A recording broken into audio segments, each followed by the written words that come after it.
Welcome to Boardroom and Bonnets with Tamika Shania and my co-hosts Destinee Brown and Miss B, where ambition meets authenticity. From corporate life and entrepreneurship to motherhood, healing, and real-life conversations, this is your space to grow, laugh, learn, and keep it real. So grab your coffee or your bonnet and let's get into it. Hook. Last month, I blocked 2 afternoons on my calendar and labeled them Do Not Schedule Strategic Work. It felt almost rebellious. Within 24 hours, 3 people pinged, "Can we move?" And a client asked for a last-minute call. I said no twice. And the week that followed, I finished a pitch, coached a mentee, and actually slept. What would you protect if you could choose only one thing this week? A meeting, a meal, or a whole afternoon? Think about that as we talk. Promise and intros. Hi everyone, I'm Destinee. Today we promise 3 boundary pillars and real scripts you can try this week. Quick win for me, I stopped checking email after 7 p.m., told my team why, and productivity actually went up the next day. That clarity changed everything. I'm Miss B. My short win, I outsourced meal prep once a week to free 3 hours and used that time to plan a product launch. It wasn't about luxury. It was about creating focused windows for leadership. Point 1. Professional boundaries. The big reframe here is to describe limits as leadership. Instead of I can't, say, to protect delivery, I need. That small language shift makes limits performance-oriented, not personal. Example script you can use right now. I can take this ask, but to keep our deadline intact, I'll need to deprioritize X. Which should we move? Say it with options, not apologies. Yes, and for scope creep, try, I want this to be excellent. Right now, it falls outside our agreed scope. I can add it if we extend the timeline or reallocate resources. Which would you prefer? That script puts the decision back in leadership's hands, not your guilt. Inbox management is a place where boundaries pay dividends. I block 2 45-minute email sessions per day and use an auto reply that says when I'll respond. Script, thanks for this.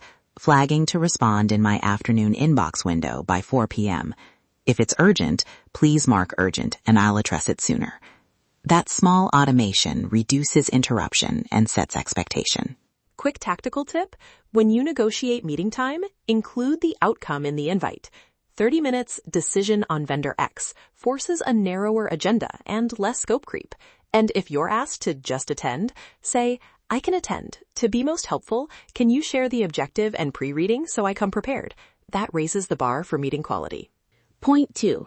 Motherhood and household boundaries. This is where nuance matters. Start with small delegation asks.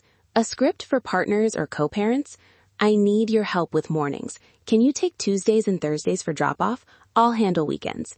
Giving specific days and tasks removes vague requests that lead to negotiation fatigue. When asking family members for help, frame boundaries in the language of benefits for you and them. Try, if you can take over bedtime twice a week, I'll be able to recharge and show up more present on weekends.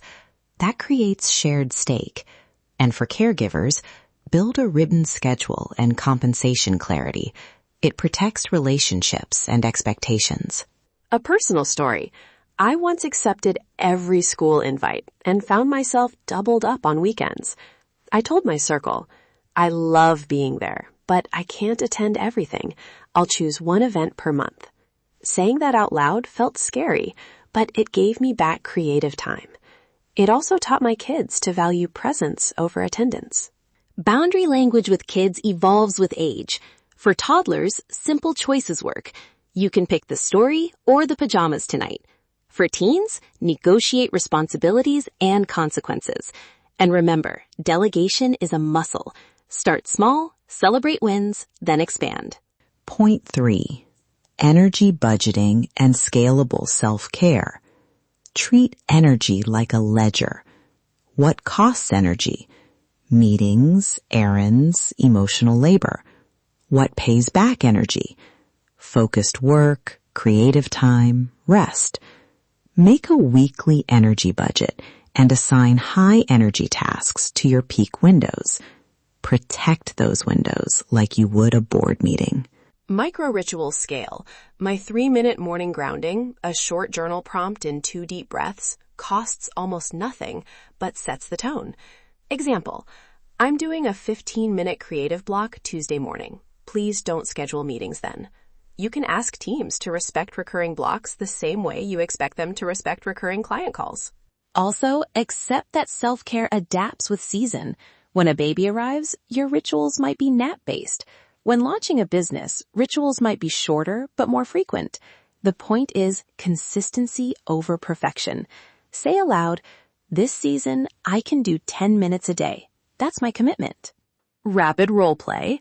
We'll run 3 short scripts. 1. Boss negotiation. I'll play the employee. I can take that additional project, and to deliver on quality, I'll shift X to next quarter or add contractor support. Which do you prefer? Destinee, your boss says, we need it now. What do you say? I say, I hear urgency. Right now, to achieve both speed and quality, we can either fast-track funding for a contractor or narrow the scope to a pilot. I recommend a pilot, so we maintain standards.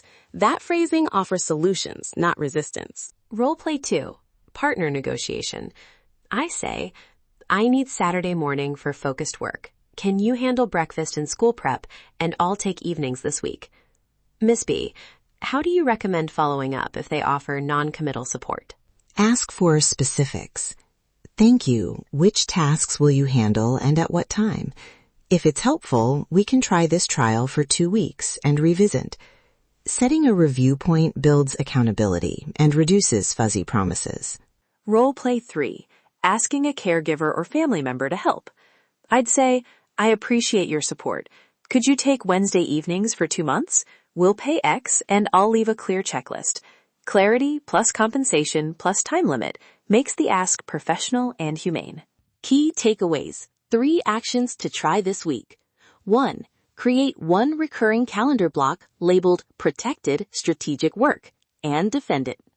2. Use one of our scripts to say no or negotiate scope. Make it specific and offer options. 3. Build a 1-week energy budget. Map high and low windows and assign tasks accordingly. Try just 1 and notice the ripple. Recap. Boundaries are not weakness. They are a leadership strategy that protects performance, relationships, and creativity. Start with small, measurable steps. Iterate. And remember, consistency compounds. All right, ladies, try 1 script this week and let us know how it lands. If this episode helped, subscribe to Boardroom and Bonnets for more tactical conversations. Leave a review and share with another powerhouse woman who needs a little permission to protect her time. We've also put a downloadable 1-page script sheet in the show notes to make this even easier. Thanks for tuning in to Boardroom and Bonnets. Be sure to subscribe, leave a review, and share this episode with another powerhouse woman. Until next time, stay ambitious, stay authentic, and don't forget the bonnet. Polished in the boardroom, protected in the bonnet.